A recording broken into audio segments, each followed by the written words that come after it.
On s'était Oui, rencontrés parce que tu m'avais invité, comme cette fois, pour parler à l'époque de la finance régénérative avec Jacques André. Et ouais, c'était notre premier contact. Et puis, enfin, on a eu plein d'autres petites choses qui ont fait on a gardé un contact étroit. Donc, il y a cette question-là. Il y a aussi la question effectivement, il y a des choses à construire à la confluence de l'IA, de l'espace et de la blockchain. De ce point de vue, je t'invite avec beaucoup d'entrain à accueillir la prochaine fois notre troisième larron, Redwan Bonga, qui lui bosse encore plus que nous à cette confluence-là, vu qu'il a créé le programme Space DAO, qui utilise l'intelligence artificielle, la théorie des jeux, la blockchain, de manière à mieux gérer la gestion des orbites. Donc, et lui, pour le coup, c'est vraiment un gros sympa. technique. Et je pense que Hmm. ça va bien matcher avec le scénar. Voilà. Et la troisième chose, c'est que c'est quelque chose qui. Alors, je remonte un peu en arrière. On a été créé en 2021 et à partir de 2022, on a eu un partenariat avec le CNES, donc l'Agence spatiale française, pour réfléchir à un indicateur sur des pollutions spatiales. L'idée, c'est qu'aujourd'hui, on a du mal d'une part, à comprendre, mais surtout à analyser notre impact environnemental lié aux activités spatiales.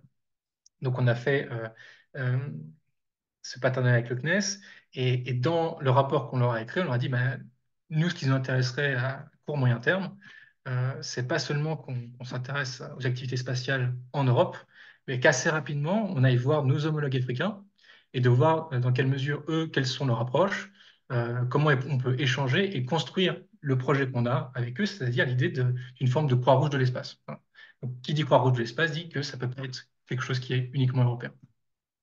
Et donc, quand on s'est rencontrés, bah, c'est aussi ça que j'ai vu, c'était l'intérêt d'avoir des interlocuteurs qui comprennent là où on veut en venir, là où on veut aller, et qui soient capables de travailler avec nous. Voilà. Et c'est pour ça que c'était aussi important pour nous, sur ces trois aspects, d'être là aujourd'hui. Et on te remercie d'avoir pensé à nous.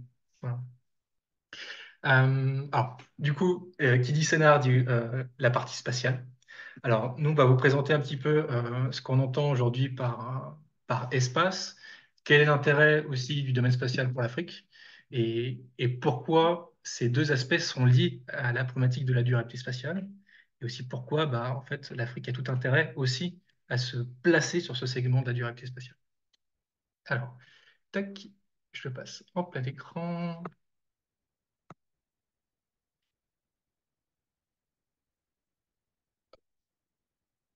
Check, et voilà. Hop, c'est bon pour... c'est bon, non, c'est bon. Oui, je pense qu'on voit quelque chose. Ouais. Premier point particulier, effectivement, on est la première ONG à être créée dans le domaine du développement durable et des activités spatiales. Alors, il y a d'autres organisations, il y a même des organisations au niveau des Nations Unies, comme le COPLOS ou UNOSA, dont le taf, entre guillemets, c'est de parler de l'espace. Nous, on n'a pas forcément cette approche étatique, on a plus une approche bottom-up en partant des citoyens, en fait. Et on reviendra sur la fin de notre présentation, sur le fait qu'aujourd'hui, et surtout en plus avec Claire, euh, bah, le citoyen, c'est un peu l'acteur sans voix du domaine spatial. Voilà. Euh, c'est nous qui payons, c'est nous qui donnons l'accord sans trop donner l'accord. Et aujourd'hui, la conquête spatiale n'est pas possible sans le concours des citoyens. Et notamment, on devra avoir notre mot à dire sur la manière et quels devraient être les buts de l'exploration spatiale, ce qui n'est pas le cas aujourd'hui. Tac. Hop. Donc, le sujet, je l'ai déjà dégrossi, mais je vais rentrer plus dans le vif du sujet maintenant sur c'est quoi l'intérêt du spatial et à quoi servent les données satellitaires. Quand on pense à l'espace, souvent on pense aux gros lanceurs type Ariane ou à SpaceX, etc. Parfois on pense aussi aux satellites, mais on ne pense pas forcément à quoi servent ces satellites en fait. C'est un peu comme si la conquête spatiale s'auto-justifiait. En fait, envoyer des satellites ou envoyer des fusées, en soi c'est bien. En fait, c'est un peu plus compliqué que ça, hein. Il y a plein de choses qui nous intéressent. Concrètement, les données satellitaires que l'on récupère par les satellites peuvent être classifiées en quatre grands domaines. Alors, d'une part, ici, qu'on connaît le mieux, c'est tout ce qui est lié à la géolocalisation, en fait, notamment parce que c'est quelque chose qu'on croise bah, un peu tous les jours, en fait. Dès qu'on se promène quelque part et qu'on a Google Maps Google Street, enfin bref, bah, en fait, on a recours aux données de géolocalisation des satellites GPS pour les États-Unis, GLONASS pour les Russes, Galileo pour les Européens et pour les Chinois, j'ai oublié, mais ils ont aussi la leur. Euh, Après, la question de la communication, que l'on voit apparaître de plus en plus avec Starlink, la constellation de SpaceX, et dont l'objectif est de pouvoir donner l'accès à la 5G à des zones qui aujourd'hui ne sont pas forcément couvertes par le réseau terrestre, par exemple par des BTS, donc le réseau fixe. Après, on peut en débattre de l'utilité ou non. Mais aujourd'hui, c'est dans ce domaine-là, dans le domaine de la communication, que le domaine spatial a d'un point de vue commercial, hein, sa plus grande explosion en fait, en termes de marché. Ensuite, il y a le domaine de la synchronisation, qui est peut-être le domaine le moins visible en fait. Et pourtant, euh, un truc tout bête, mais quand on utilise Orange Money par exemple, bah, pour valider la transaction, il faut qu'il y ait un timestamp, c'est-à-dire un timbre de temps qui montre que, enfin, pour éviter les doubles signatures et les doubles dépenses, en fait. Et pour pouvoir accéder à cette forme de certificat temporaire, eh ben, on fait appel à des horloges atomiques qui sont détenues principalement dans les satellites de géolocalisation, en fait. Alors, les fans de Bitcoin verront une autre manière de penser les timestamps par l'idée de time chain, mais c'est vraiment très important aujourd'hui pour le système financier mondial de pouvoir avoir cette synchronisation, donc la chronologie des transactions. Et enfin, pour terminer, c'est probablement le cas d'usage le plus important d'un point de vue africain, c'est celui de l'observation, en fait. Toutes les données qui nous permettent de mieux comprendre comment fonctionne la Terre, comment fonctionnent les forêts, les océans, comment est-ce on peut les monitorer, comment est-ce qu'on peut gérer les risques, comment est-ce qu'on peut gérer les trafics maritimes, les trafics terrestres, etc.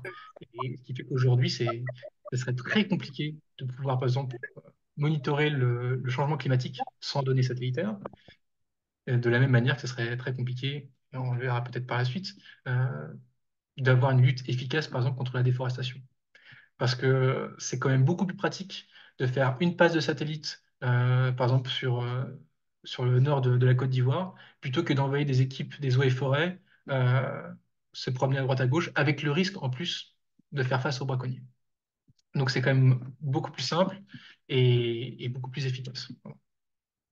Alors, ce qui est aussi intéressant de ce point de vue-là, c'est de voir quelle est l'empreinte économique des satellites. Euh, Aujourd'hui, économiquement parlant, une grande partie de nos économies, même d'un point de vue politique, tout est plus ou moins lié au spatial, en fait. Je parlais tout à l'heure du système financier. Bah, en fait, si on n'a plus de timestamp lié aux horloges atomiques, on sera en difficulté. Même d'un point de vue, par exemple, de sécurité. C'est-à-dire que les États ne se font pas confiance, mais en utilisant les satellites d'observation de la Terre, ils sont capables de savoir ce que fait le voisin, en fait. Et donc de se dire, bon, bah, j'ai la preuve que mon voisin n'est pas en train de m'attaquer, donc j'ai peut-être pas besoin de lui envoyer des missiles dessus.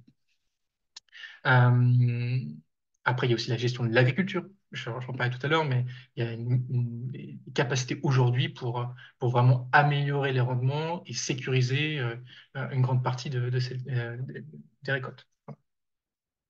Euh, Pourtant, pourquoi je vous parle de ça, c'est l'idée, l'espace, c'est très important. Je ne rentrerai pas plus en détail, mais c'est juste pour vous dessiner la problématique à gros traits. Le problème, c'est celui qu'on croise souvent en Afrique dans beaucoup dans beaucoup de cas, c'est celui de la gestion de ce bien, en fait. Euh, J'en reviendrai après, mais c'est avec ça l'espace et aussi les orbites aujourd'hui, elles font face à un risque et elles font face surtout à une pollution. Donc là, je viens, celle des pollutions spatiales. C'est-à-dire que pour maintenir l'accès à l'espace, il faut qu'il soit économiquement rentable, mais il faut aussi qu'il soit techniquement possible. Et ça, paradoxalement, c'est pas gagné.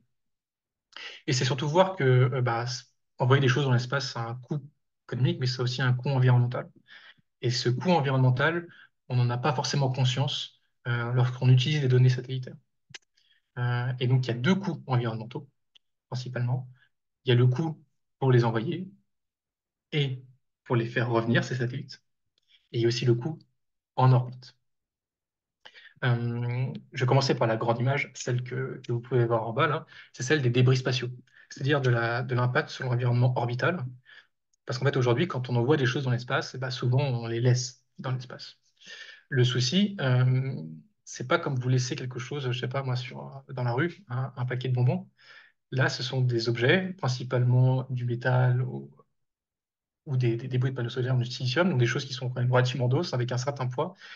Et ce sont des choses qui vont à des vitesses de l'ordre de plus de 20 000 km/h, en fait. Ce qui fait que la moindre poussière, la moindre écaille de peinture peut avoir des effets dramatiques si elle entre en collision avec, par exemple, un satellite. Donc ça, c'est la première problématique. À partir du moment où vous laissez des débris en orbite, en fonction de l'orbite, ça va mettre un certain temps à redescendre. C'est-à-dire que quand vous êtes en orbite basse, ça peut peut-être mettre de 5 à 25 ans à redescendre. Et quand on passe en orbite moyenne, c'est-à-dire au-delà de 2000 km jusqu'à 36 000 km pour les orbites géostationnaires, bah, c'est des débris en fait, qui ne retomberont peut-être jamais à l'échelle humaine. C'est-à-dire qu'il faudra attendre peut-être 500 ans, voire des milliers d'années avant que ça redescende. Ce qui fait que on ne peut pas attendre que les orbites se nettoient d'elles-mêmes. En tout cas, pas en moyenne et en orbite haute. En orbite basse, peut-être. Mais toujours est-il que pendant cette période de 5-25 ans, vous avez des débris, vous avez des morceaux de satellites qui orbitent et qui peuvent s'entrechoquer et créer une forme de réaction en chaîne, comme une réaction nucléaire, où au final, bah, les débris vont dans tous les sens et on multiplie le nombre de collisions et ainsi de suite, ainsi de suite. Ce qui fait que ça devient bah, compliqué après de continuer à envoyer des orbites ou à exploiter certaines orbites. Et du coup, bah, soit ça devient économiquement très compliqué de continuer à exploiter ces orbites, soit on arrête d'envoyer des satellites avec le coût qu'on vient de présenter précédemment, ce qui fait qu'on n'a plus accès à l'espace. On n'a plus les données qui nous sont si utiles pour monitorer notre planète. Après, au-delà des questions des débris spatiaux, il y a aussi la question de quel est le coût environnemental quand on envoie des fusées et quand les satellites retombent. Le problème, c'est qu'aujourd'hui, cet impact environnemental, il est assez peu connu. Il est principalement de trois ordres. Alors déjà, il y a celui qui est classique, les pollutions atmosphériques. Euh, Parce que quand un satellite retombe, en fait, du fait de sa vitesse, quand il rentre dans l'atmosphère, il va se sublimer, en fait, il va brûler, avec différentes conséquences. Par exemple, bah, peut-être un impact sur la couche d'ozone qu'on n'arrive pas vraiment à comprendre. Euh, un impact avec ce qu'on appelle les PFAS. Peut-être Claire pourra dire quelques mots dessus, mais c'est plutôt des perturbateurs endocriniens.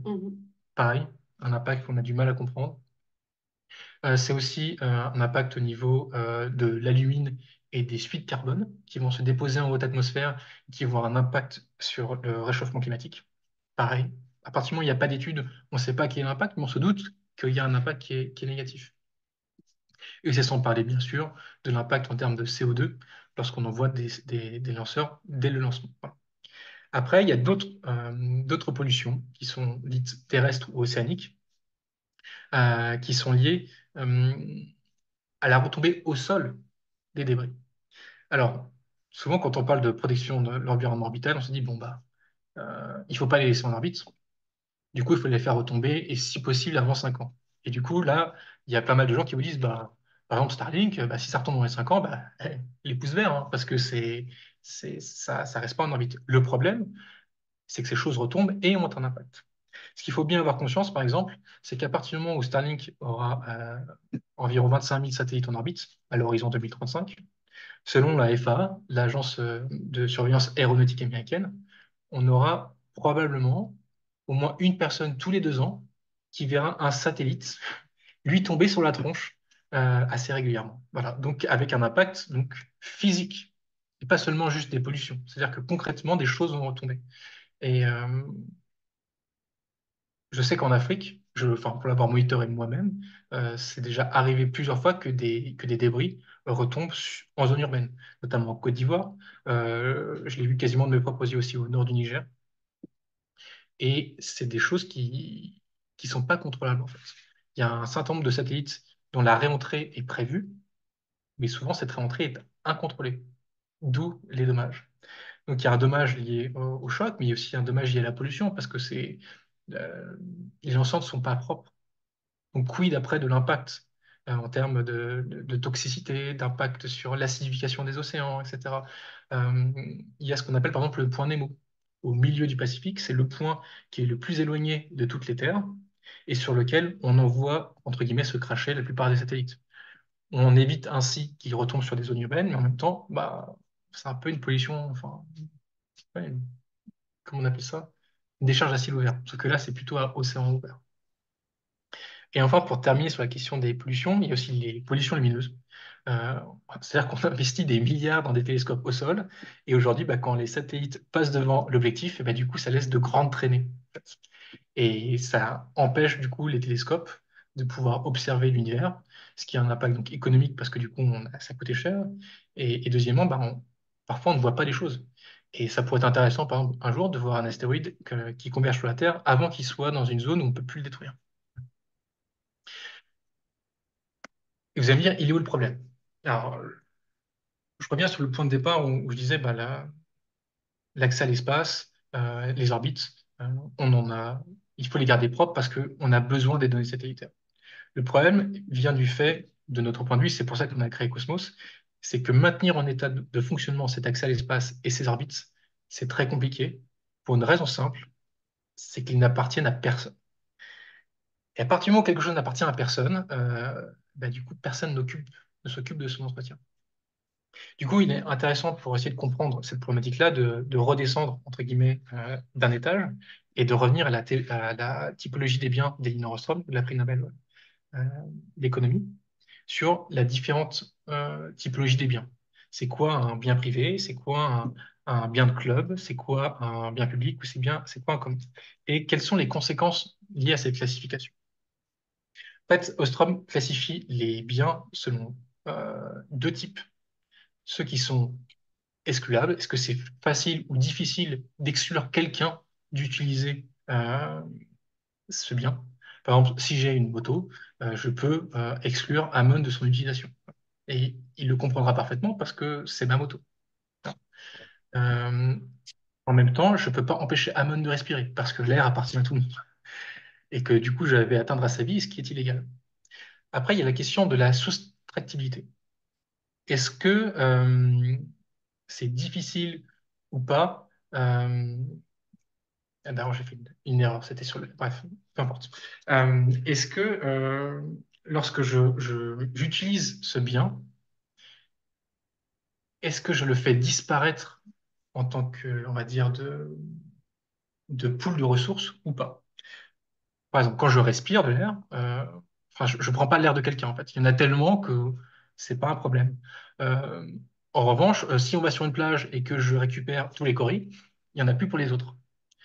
Et donc, il faudra soit attendre que la marée en apporte de nouveau, ou alors qu'il faut je me limite de moi-même dans cette consommation.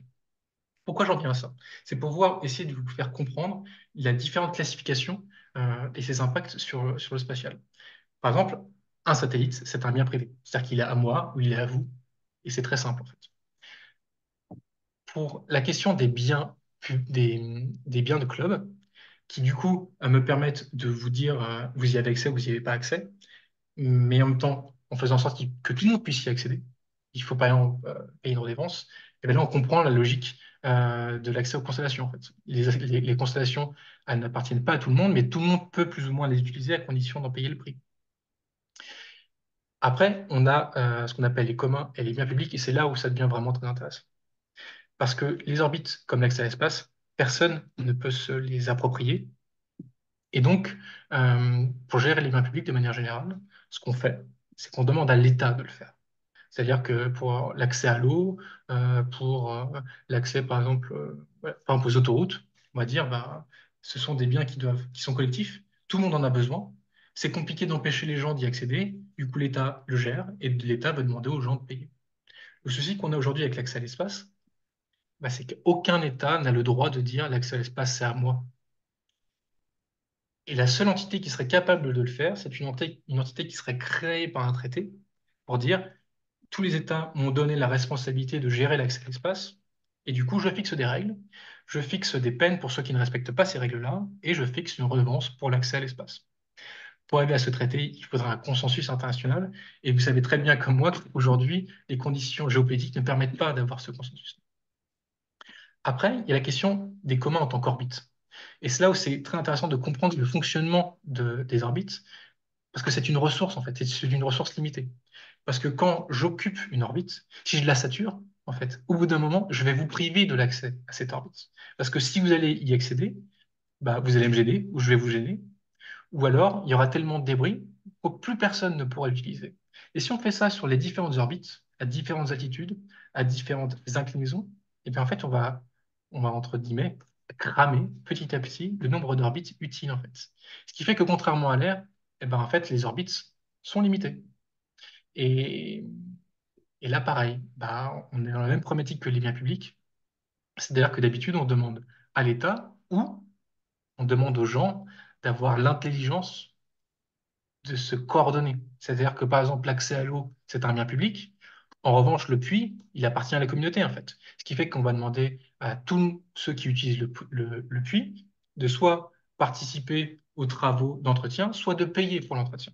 Mais il n'y a pas besoin de l'État pour ça. Les gens sont suffisamment intelligents pour comprendre qu'il faut chacun mettre la main à la pâte. Et le problème qu'on a aujourd'hui, c'est que les orbites, eh ben, les gens n'ont pas forcément conscience qu'on est en train de les polluer et de les détruire petit à petit, en fait. Et surtout, personne n'a envie de payer. Parce qu'il y a une forme d'irresponsabilité. Si c'est pas ma faute, c'est la vôtre ou c'est celle de personne. Et tant qu'il n'y aura pas de drame en orbite, ou tant qu'on ne verra pas qu'on perd notre accès à l'espace, ou qu'on perd notre accès à des données satellitaires à bas prix, eh ben, on ne fera rien. Et donc, c'est pour ça que nous, on a créé Cosmos for Humanity. C'était une manière de pouvoir créer un endroit, une institution qui permette de réfléchir à la manière dont on allait gérer les orbites en tant que commun de l'humanité. Voilà. D'où notre approche en tant que de Croix-Rouge de l'espace.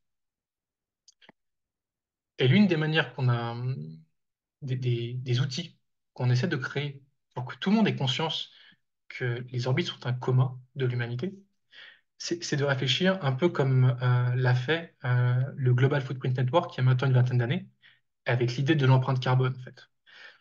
En fait, à partir du moment où on a été capable d'avoir l'empreinte carbone, on a été capable de visualiser concrètement quel était notre impact sur l'environnement, et donc de pouvoir, d'une part, euh, édifier la responsabilité des différents acteurs, mais ensuite de pouvoir comparer les acteurs, ceux qui sont responsables et ceux qui ne sont pas responsables.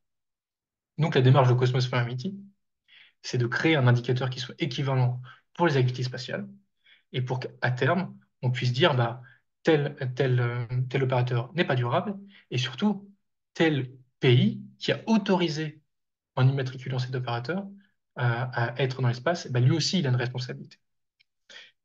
Et si je fais ce lien entre les opérateurs, donc la partie économique, et le pays en tant qu'opérateur, c'est que je veux faire le lien avec la question de la gouvernance.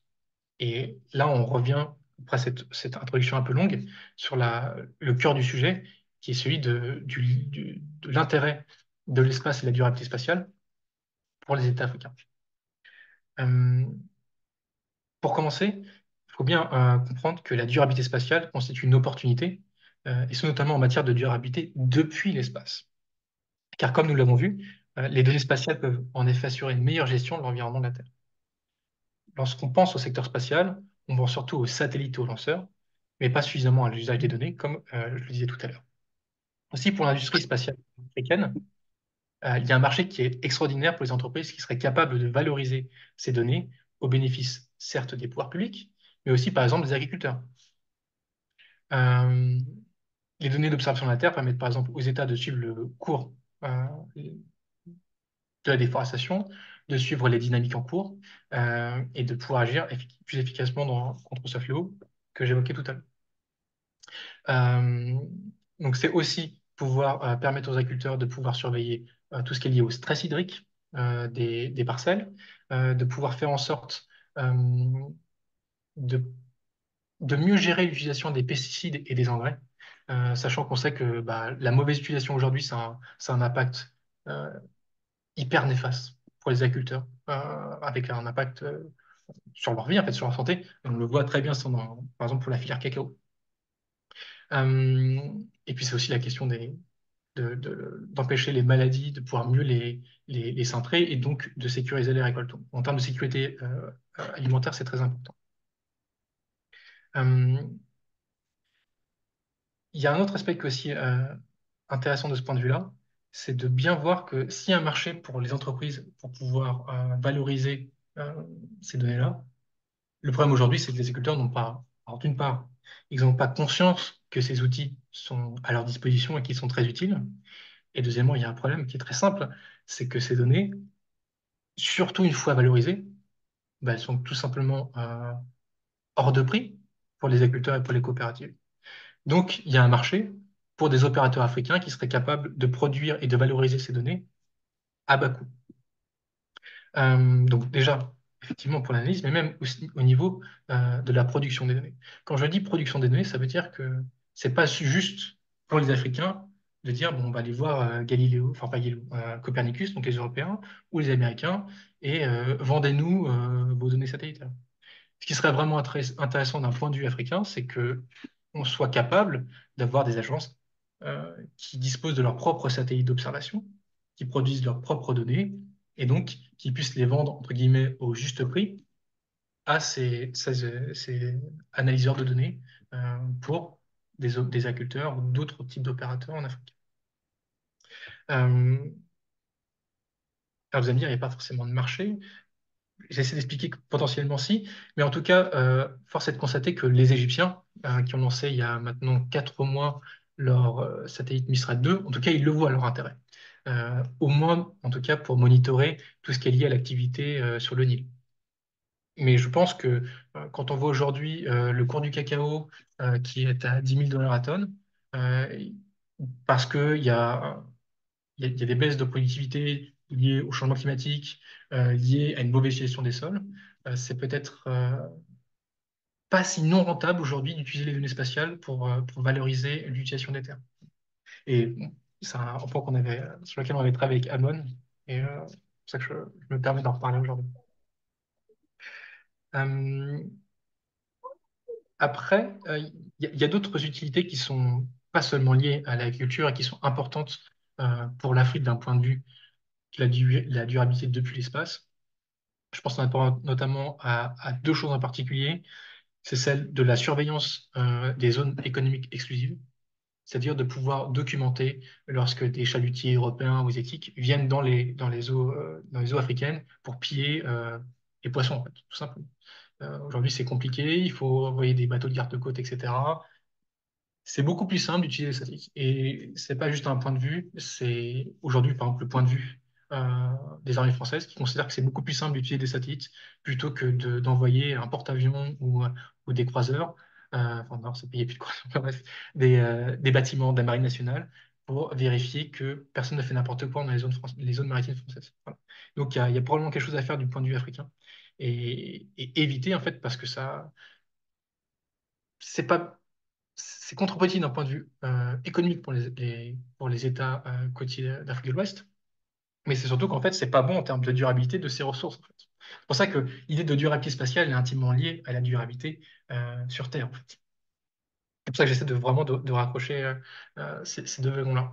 Après, vous allez me dire, oui, mais est-ce que les États d'Afrique de l'Ouest ont vraiment les moyens d'avoir leur propre satellite?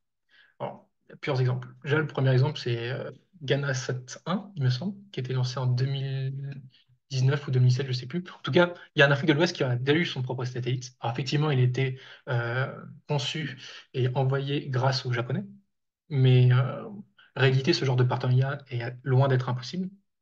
Je suis sûr, par exemple, que en montant un dossier avec l'Agence française de développement en lien avec l'Agence spatiale française, il y a peut-être quelque chose à faire. Voilà, mais ça, c'est une autre idée. Mais l'autre idée, c'est que avec le développement de ce qu'on appelle les CubeSats, c'est-à-dire la standardisation des satellites et leur miniaturisation, il devient possible pour des agences nationales des agences nationales africaines d'avoir leur propre projet de satellite d'observation à un coût qui est finalement assez limité en fait. Il me semble que pour Ghana Sat 1, on était l'ordre de 500 000 $ pour 3 ans d'exploitation. Donc effectivement, c'est une sacrée somme, mais on peut en faire de sacrées choses aussi. Et, et, et surtout, c'est aussi se prendre en compte que si on produit le satellite dans un État d'Afrique, même si c'est en partenariat, c'est de l'argent qui est utilisé pour payer des ingénieurs africains, des universités africains, et donc c'est éviter que l'argent il parte ailleurs, en fait. Il y a un moment donné, il va falloir aussi prendre conscience que c'est important que la technologie et le développement de ces compétences restent en Afrique. Pourquoi? Et là, je reviens en fait, aux questions de gouvernance, en fait. Parce qu'on ne peut pas aujourd'hui réellement parler d'une vraie durabilité spatiale si on n'a pas une gouvernance durable, une gestion durable des orbites. Et ça, c'est que par la gouvernance qu'on peut y parvenir. Le souci, c'est que pour participer réellement à la gouvernance, malheureusement, il faut être un acteur du spatial. Alors, notre point de vue avec Claire, c'est que ce raisonnement, il est totalement illégitime.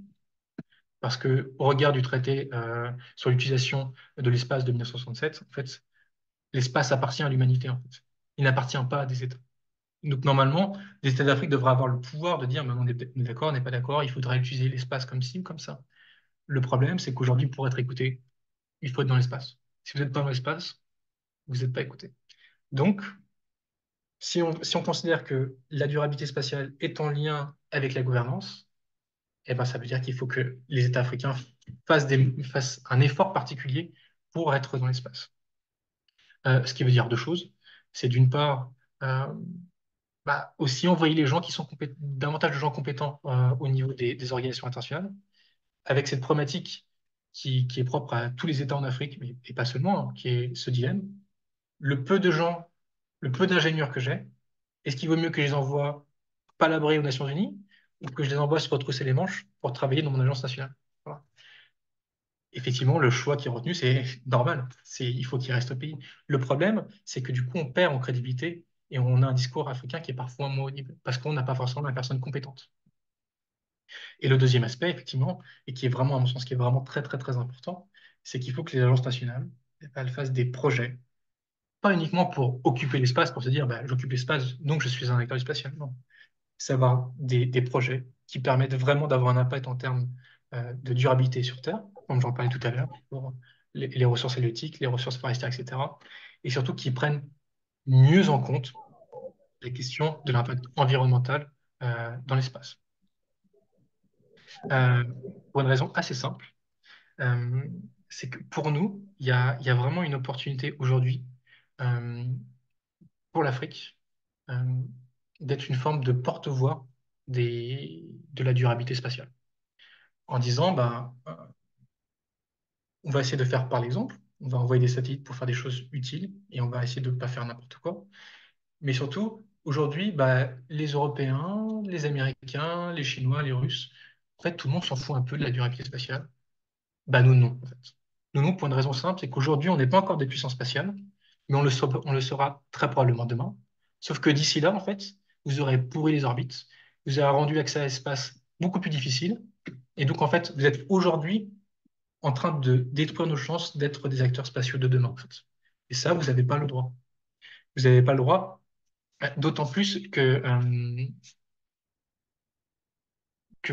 au-delà de l'aspect juridique, il y a un aspect moral, en fait. Et il est hyper important de notre point de vue, pour une raison très simple, la raison n'est pas simple, mais elle est très concrète. Euh, Aujourd'hui, euh, bon, il y a de cela quelques mois, Claire était à, à Zurich ou à Berne, euh, pour une grande conférence sur l'utilisation des orbites, World Trade Institute. Ouais, au World Trade Institute, sur la manière dont on gère les orbites. Et ce qui était très intéressant, c'était de voir euh, que certains acteurs, notamment les Américains, considèrent que bah, à partir du moment où ils occupent les orbites sont à eux, en fait. Et c'est pour ça que c'est très important pour les États d'Afrique de commencer dès aujourd'hui à contrer ce discours, parce que sinon, demain, vous n'y aurez plus accès, en fait. Ça sera plus à vous. Alors que c'est à nous tous, en fait. C'est pas aux Américains, c'est pas aux Européens, c'est pas aux Russes, c'est pas aux Chinois. Ça doit être en commun de l'humanité. Et d'autant plus qu'il y aurait cette possibilité pour les États africains de dire, bah, et que nous ne défendons pas non plus que les États, en fait. Nous défendons aussi, nous sommes le porte-voix de tous ceux qui n'ont pas leur mot à dire, c'est-à-dire les citoyens. C'est la mission de Cosmos de défendre l'intérêt des citoyens. Et c'est pour ça que c'est important pour nous d'aller aussi voir des, des homologues africains. Parce que, voilà, l'Afrique a, cette carte à jouer. Et il y a ce discours à tenir, en mode, vous polluez l'espace, et nous n'avons pas notre mot à dire. L'espace appartient à tous, et vous n'avez pas le droit de le coloniser de la même manière que vous l'avez fait avec l'Afrique il y a 2 siècles. Voilà. En refusant, d'ailleurs, qu'à l'époque, que nous ayons notre mot à dire. Voilà. C'était juste pour vous présenter rapidement un peu comment on voyait les problématiques environnementales d'un point de vue africain dans l'espace. Euh, si vous avez des questions, avant de faire plus sur la partie plus démocratisation. OK. Merci, merci David. J'étais en train aussi d'apprendre, hein, comme tout le monde. Mais peut-être pour te donner quelques contextes locaux, peut-être avant que Claire n'intervienne. Très récemment, il y a eu une coupure, disons un problème de connexion Internet en Afrique de l'Ouest. Et bon, subitement, la question spatiale c'est- est entrée dans le débat. Et même Starlink, bon, récemment, les autorités de régulation ont interdit euh, Starlink sur les différents territoires, Burkina Faso, Mali, Côte d'Ivoire, ils ont tous voilà, interdit. Et là, les gens se sont rendus compte que bon, finalement, l'espace, c'est important parce que on a tous été victimes de, de carrément de 2, 3, une semaine sans Internet. Et pour ceux qui se disent que la technologie n'est pas très importante en Afrique, je connais beaucoup voilà, qui étaient carrément paralysés. Rien pu faire juste parce qu'il n'y a pas Internet. Donc, ce serait bien si on a ton commentaire par rapport à ça, mais aussi quand dans ton intervention, tu as parlé beaucoup de poissons, ça m'a fait penser au Sénégal. euh, avec, ils ont des soucis dans leur mer avec les navires chinois qui viennent dans tout le poisson, et voilà. Mais est-ce que, est-ce que finalement, si le gouvernement sénégalais ne fait rien, est-ce que il est possible que des organisations de la société civile ou bien même les startups, parce qu'il y a une startup africaine, Amini, je ne sais pas si vous connaissez, qui a pu lever 4 millions de dollars pour construire une constellation, faire une constellation de satellites pour l'environnement. D'ailleurs, il y a Charlotte Guessant qui est de Côte d'Ivoire qui avait été speaker l'année passée à CNA, qui travaille maintenant à Mini. Donc, ça veut dire que très rapidement, en fait, ce sujet de l'espace commence vraiment à entrer voilà, dans la place publique en Afrique. Donc, ça serait vraiment de savoir comment, c'est-à-dire, supposons qu'on est conscient du souci, est-ce qu'il y a une sorte disons, est-ce qu'on peut opérer la participation de l'Afrique à cela? Comment on fait concrètement que l'Afrique soit présente? Parce qu'on ne peut pas s'attendre à ce que du jour au lendemain, l'Afrique soit acteur. Ça sera très, très difficile, à part vraiment les startups qui essaient. Voilà. Donc, ça serait bien d'avoir tes idées par rapport à ce qui est possible. Donc, voilà un peu, avant bien sûr de permettre aux autres, les autres, si vous avez des questions, surtout, n'hésitez pas à lever la main. Il y a un nom je vois Youssouf Ouattara qui est là, c'est bien. Je pense qu'il est intéressé par l'espace aussi. Donc, si vous avez des questions, vous pouvez prendre la parole ou bien vous pouvez envoyer par message. Je peux le relayer ces questions pour vous. Mais en attendant que les autres posent des questions, peut-être vous pouvez revenir sur ces petites interrogations que j'avais quand tu étais en train d'intervenir. Voilà, merci. Bon, j'ai noté tes 4 remarques. Alors, la première sur la question de la coupure au niveau des câbles sous-marins, en fait, la défense vient de là. En fait, enfin, c'est pas que je dis pas qu'il n'y a pas de problème. En fait, c'est juste la question qu'il faut se poser, c'est est-ce que ça a prouvé que le spatial c'était la solution, ou ça a juste prouvé que c'était anormal de gérer ou de mal gérer les câbles sous-marins, en fait, et de considérer, de conserver des câbles aussi vétustes, en fait. moi, je pense que c'est la position claire, mais le tout satellite, c'est pas une solution. Pour de la masse, c'est pas une solution, et ça a un coût environnemental qui sera bien supérieur à celui des infrastructures terrestres. Et ça coûtera nettement moins cher de bien entretenir les câbles, en fait. Et donc, en fait, j'ai envie de dire presque, enfin, il y a pas de complotisme de ma part, en fait, mais de dire que ça arrive bien opportunément, Mm. cette perte de câbles Mm. sous-marins, là où on se dit, bah, peut-être que finalement, le satellite, ça permet de, de donner Internet en Afrique, sachant qu'en Europe, c'est souvent le discours qu'on nous sort pour dire qu'il faut des satellites dans l'espace, en fait, parce que ça va pouvoir donner Internet aux Africains. Mm. Alors qu'on pourrait simplement avoir une infrastructure au sol qui soit fonctionnelle, en fait. Voilà. Et le coût n'est pas plus important de l'infrastructure au sol comparé à celle qu'il y a au niveau satellitaire. Il faut aussi prendre en compte que les données qui sont récupérées au niveau satellitaire, la plupart des constellations, on va prendre Starlink, ils ont un double usage et c'est un usage aussi derrière militaire. C'est écrit dans le contrat de vente en fait, que derrière, il y a tous les aspects militaires. Donc, quid de l'utilisation de ces données? On le sait tous que maintenant, aujourd'hui, les États-Unis ont des immenses, on va dire, parcs où ils récupèrent les données, ils les gardent, ils les stockent. Et l'objectif, c'est d'en faire quelque chose. Donc, on ne sait pas quelles sont les données qui vont transiter par ces satellites et qu'est-ce qu'ils vont en faire. Donc, c'est surtout aussi faire attention de ce point de vue-là. Pas être dépendant après d'un État sous prétexte qu'on a des données un peu sensibles qui sont passées par là.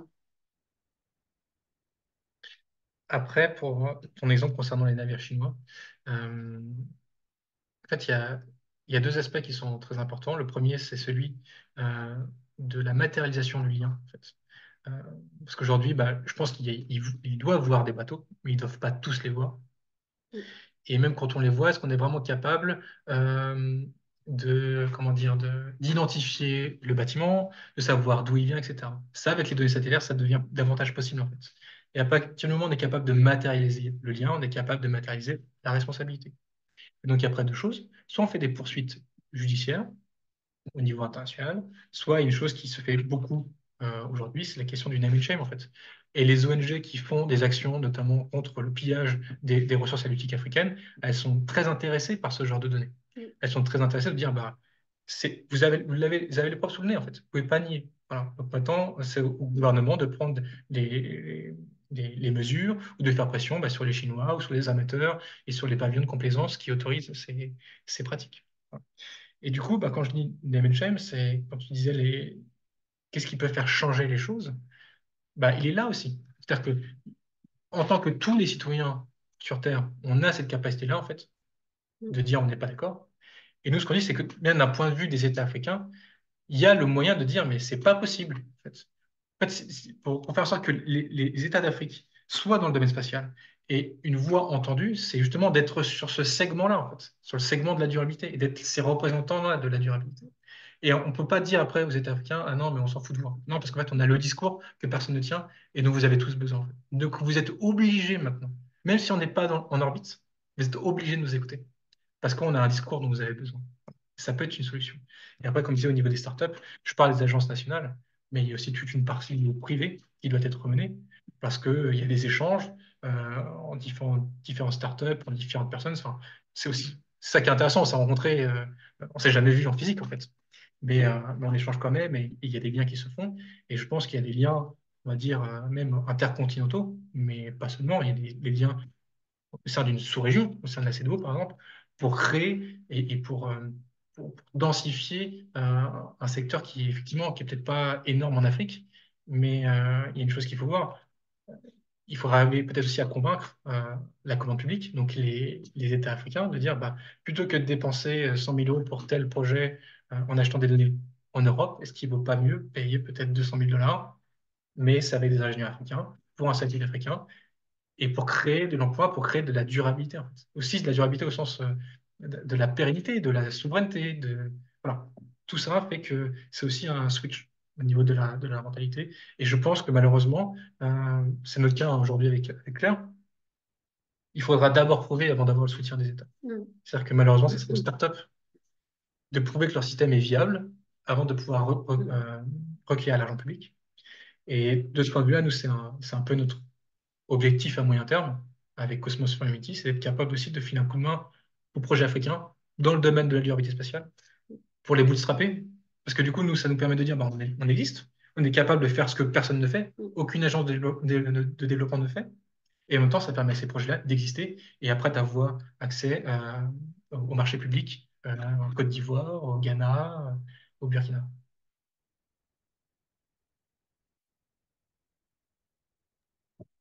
Et super, super. Est-ce que c'est toutes les questions? Oui, je ne vois pas de questions.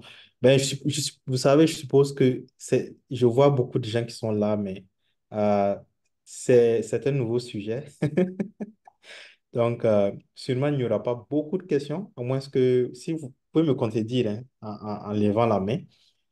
Mais déjà, peut-être pour des questions de temps, peut-être je vais laisser Claire peut-être intervenir sur voilà, la question de la démocratisation. Et puis, Mhm. voilà.